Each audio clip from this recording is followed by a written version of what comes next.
Have you ever wondered why God created the church? What exactly is the purpose of the local congregation? Why do we exist? In this video, I'm going to offer a biblical answer to that question. I'm Pastor Mike, and this channel is called Scripture That Makes a Difference because I believe Scripture's made a difference in my life, and I think it can make a difference in yours as well. So all the videos on this channel aim to show how each passage makes a difference today. Now, if this is your first time here, you can learn more about this channel in the description below. And if you find you like hearing how specific passages make a difference in our world today, just click the subscribe button and you'll get more. And if you want to read the passage before you hear what I have to say about it, there's a link to the passage in the description as well.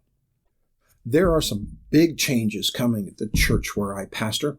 Not only are we going to be changing our location in the next few weeks, but we're also going to be changing the way we do ministry, trying to reach a new community, a new neighborhood in Enid, Oklahoma.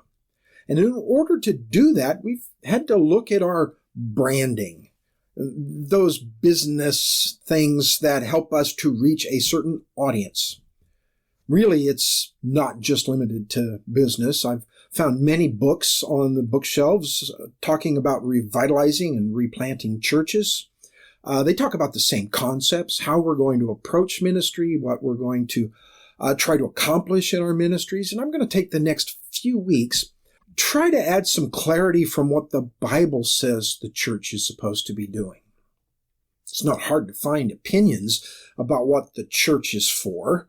Many people have been taught that the church is a classroom, that we are the pillar and buttress of truth, as it says in one of the epistles. And we are here to communicate the truth of the Bible to a watching world.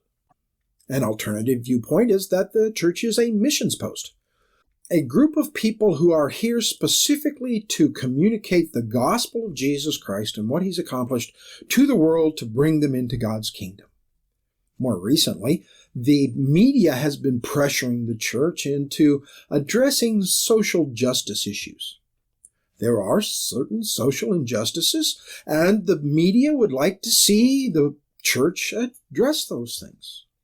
More commonly, the church in the United States is seen more as a family. Many of the churches in our country, the vast majority of them are very small churches, under 80 people in an average Sunday morning service. And many of those churches are primarily one DNA, one family group. There's a matriarch or a patriarch of that family that gives direction, and the rest of the family congregates to worship together and to connect with each other every Sunday morning. An alternative to that is the worship center concept of the church, that the church is here to provide a place for people to come and connect with God in worship. That's 5 possibilities, and I'm sure that people can point to their favorite Bible verses to support any one of those 5. But each one of them also has a little bit of a weakness, a caution to go with them. If you select the classroom model where you're primarily teaching very deep truths of the Bible, then you run the risk of not being deep enough for some people and wishing that you would go deeper and eventually declaring, "I'm not being fed," and people leave. If you're a mission post and you take that evangelistic model, there's the danger of not having enough maturity within the church to continue ministry. Oh, these churches are great at communicating the gospel and getting people into their service and telling them that Jesus loves them and that you can be part of his kingdom because he has a great plan for you. And shouldn't you join and accept his gift? And then what? And many of these churches are not as strong in discipling those people who have been won for Christ. If we acquiesce to the demand for social justice, we find ourselves tempted to change society rather than changing the human. And even if we do increase the quality of life for the people within our society, we really haven't changed their destination. The Family Reunion Church, again, one of the largest models, especially among smaller churches, can devolve into that safe place, that place where my family can come and be protected from those people, the ones that aren't like us. And finally, the worship-centered church, if we're not careful and balance it with the other things that a church can do, we end up having the deep feelings that are very important, but missing out on some of the substance of what being part of a church can be.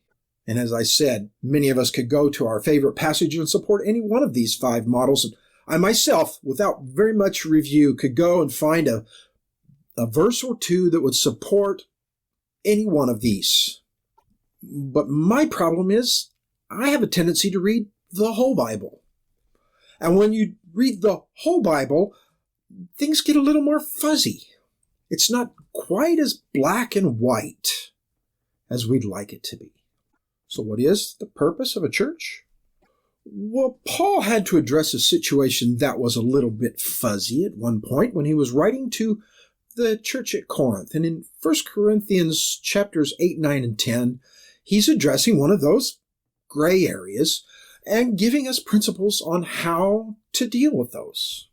His conclusion starts in 1 Corinthians 10:23.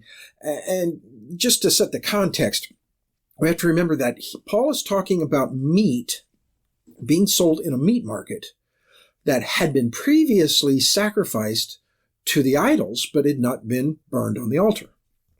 Very good quality meat, very low prices. Can the Christian take advantage of this opportunity to be good stewards?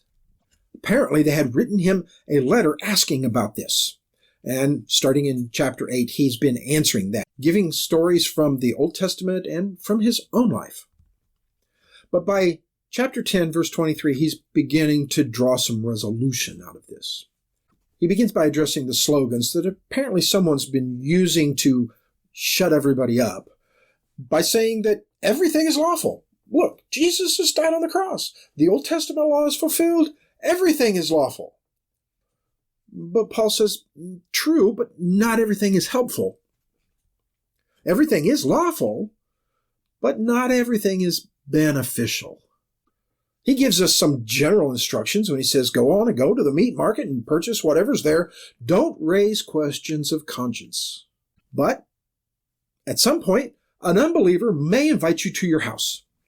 If you're so inclined, be my guest. Go and visit your unbelieving friend's home and eat whatever is set before you.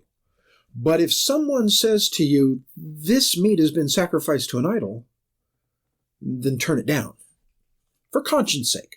Not your own conscience, but for their conscience.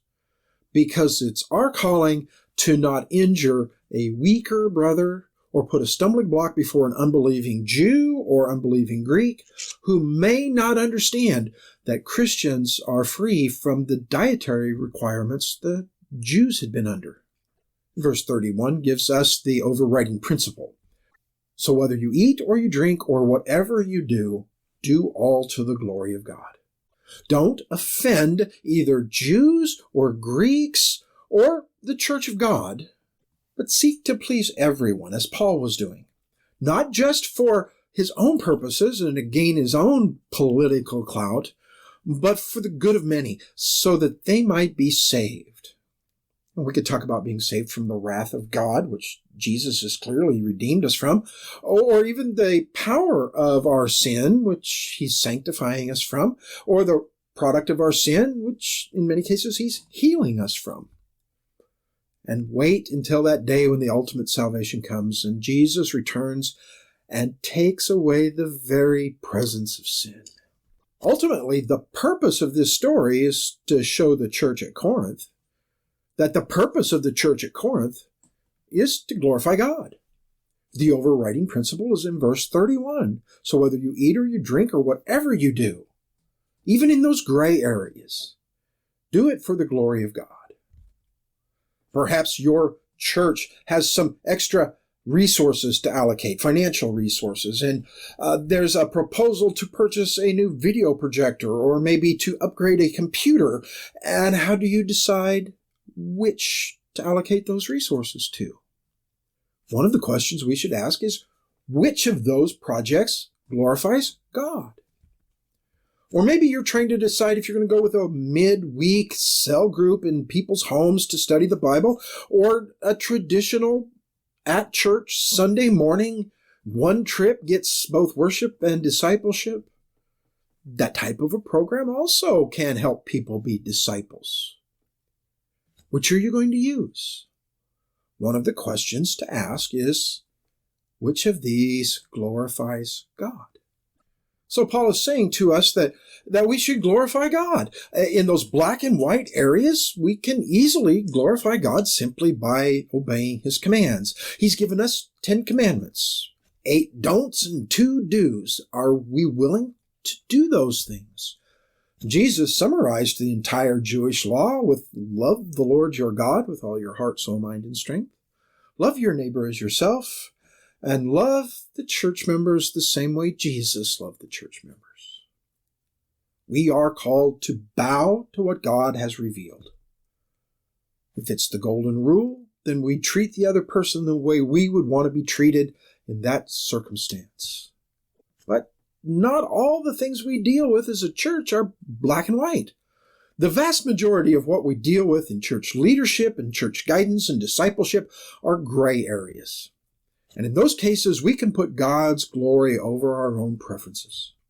And this breaks down into the most mundane parts of our lives. Our diet. Are you called to be a vegetarian or a vegan or a velociraptor? Who cares?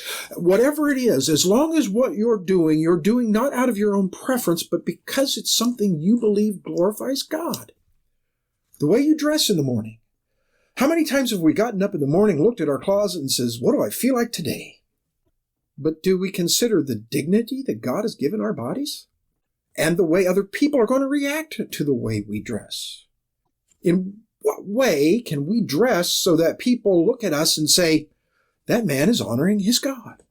Even more daily than that is our dialect. Okay, so I'm trying to make them all D's, okay? But diet, dress, dialect, think of vocabulary. Are we very direct? Are we hurtful in our directness? Are we disgusting in some of the vocabulary that we use? Are we offensive to the people that we're speaking to? Or are we genuinely trying to do what's best for them? Which would glorify God the best? And this starting point has tremendous benefits for the church. It produces unity because there's something greater than our preferences to motivate us to action. It enhances our equality among the church members because there's something greater than fairness to guide our planning. Guides us to the right priorities because there's something greater than just tradition to schedule around. And it enhances our creativity because there's something greater than our own intelligence to inspire us. It also adds to our motivation because there's something more than numbers to drive us and to measure our success. I guess what I'm saying to you today, and I'm asking you to remember, is that the purpose of the church is to glorify God. If there's any other purpose, then someone else is being glorified. And isn't that idolatry? So does your church have a purpose statement? If it does, do you know what it is? I'd love to have you share that with us in the comments below, and we can compare purpose statements and see how similar they might be. And please leave other comments or questions you might have in the comments below as well. I love to hear your thoughts.